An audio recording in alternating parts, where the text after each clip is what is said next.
صورة العيد التي لطالما شكلت إحدى مظاهر هذه المناسبة الدينية تتجه نحو زوال مع ظهور تكنولوجيات الإعلام والاتصال، ظاهرة اجتماعية بتبعات اقتصادية على المهنيين من أمثال نسيم الذي وجد نفسه مجبراً على وضع عروض ترقوية لجلب زبائن لإنقاذ مداخيله خلال هذه المناسبة. صح، دوكا نقصو ماهمش يجو يتصوروا بزاف باسكو لا بلوبار تاع كاملهم يدوروا بلي بورطابل لي سمارت فون. لا بلوبار تاع هاد لا جينيراسيون ولاو يحبوا دي زيماج الكترونيك، سا دير نساو قيمة لا فوتو، نساو قيمة وي لو سيلفي. عاود مام لي فامي نقصو ماهمش يجو يتصوروا كامل، ولاو عندهم لي زاباراي كامل في لي تاريف في لي كادر في لي زاباراي فوتو. عندنا لي نوفيل زاباراي فوتو اكواتيك، درنا لهم دي بتي تاريف دي بون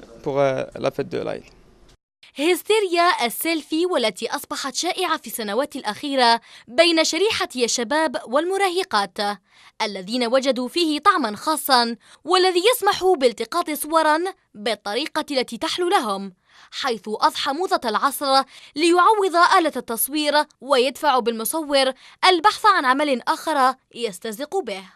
خلاص ما كاش اللي يروح الفوتوغراف دوكا، نجيب لي ربي. انا جو سي با اذا يفتحوا داير نهار العيد. سي سور سيلفي كونيكسيون بريسك باطل دوكا دونك سافا. Non, moi je tiens aux traditions. Moi je suis les Aïds, etc. Et tout, je vais toujours chez le photographe. Cela dit, ça n'empêche pas, etc. Et tout qu'on fasse des selfies, etc. Et tout, je suis pas contre non plus. Hein, il faut vivre avec son temps. Hein, mais je tiens aux traditions. انا وخويا شغل درنا لا سيلفي برك هكذاك باش تبقى سوفونير. هي إذن موضة جديدة تحل محل الصورة الكلاسيكية التي أصبحت مجرد ورقة تكدس في الأرشيف، تقنية مواكبة العصر الحديث للجيل الجديد.